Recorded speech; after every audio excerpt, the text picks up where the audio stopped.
Hi friends, ఈరోజైతే మనము కమ్మని వాసనతోటి ఇలా రుచిగా అయితే పప్పుచారు తయారు చేసేసుకుందాము. ఎలానో చూద్దాం రండి. చూస్తుంటే నేను నోరూరిపోతుంది కదా.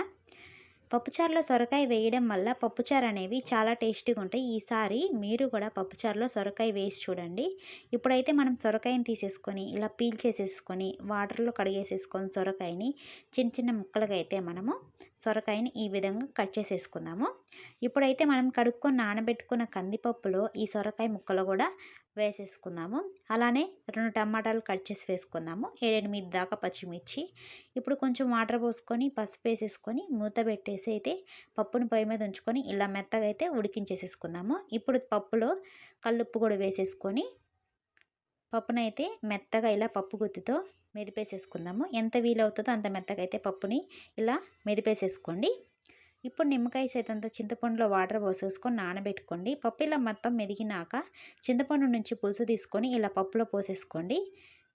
ఇప్పుడు పొయ్యి మీద కళాయి పెట్టుకొని ఆయిల్ పోసుకొని ఆయిల్ అంతా హీటెక్కినాక పప్పు కూడా వేసేసుకోండి. అలానే 5-6 వెల్లుల్లి రెబ్బలు కచ్చాబచ్చగా దంచి వేయండి. సన్నగా కట్ చేసేసుకున్న ఆనియన్ టమాటా కూడా వేసేసి ఒక 2 నిమిషాలు అయితే ఇలా మగ్గనిద్దాము.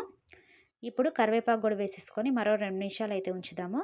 ఇప్పుడు పప్పులో చింతపండు పులుసు పోసాము కదా, దాన్ని కూడా ఈ తాలింపులో వేసేసి మొత్తము ఒకసారి మిక్స్ అయ్యేలాగా అయితే కలిపేసేసుకుందాము.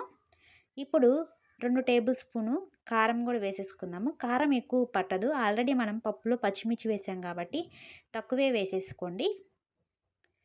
ఇప్పుడైతే మనం పప్పుచారులోకి క్యారెట్, ముల్లంగి, బంగాళదుంప, సొరకాయ కుక్కర్లో వేసేసుకుందాము. ఇవి డైరెక్ట్గా కనుక మనం పప్పుచారులో వేస్తే ఉడకవు. అలానే మునక్కాయలు కూడా కట్ చేసి వేసేసుకుందాము. కొంచెం వాటర్ అలానే ముక్కలకు పట్టాలి కాబట్టి కల్లుప్పు కూడా వేసేసుకొని మూత పెట్టి పొయ్యి మీద ఉంచుకుందాము. ఇప్పుడైతే మనం పప్పుచారు తీసేసి ఇలా ఒక్కసారి అయితే కలిపేసేసుకుందాము. పప్పుచారులో కనుక ఈ పౌడర్ వేసేస్తే పప్పుచారు అనేవి చాలా టేస్టీగా ఉంటుంది.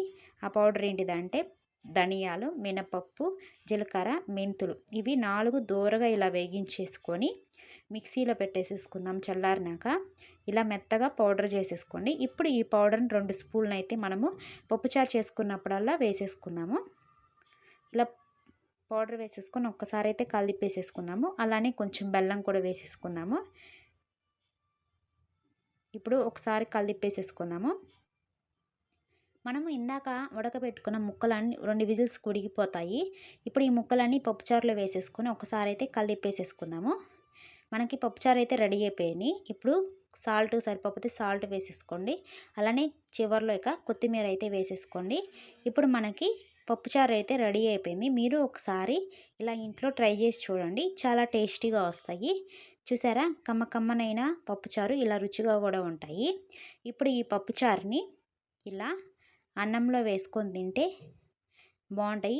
మధ్యలో క్యారెట్ ముక్క అలానే మునక్కాయ, సొరకాయ ముక్క తగులుతూ ఉంటే. నా వీడియో కనుక నచ్చితే లైక్ చేసి సబ్స్క్రైబ్ చేయండి. Bye friends.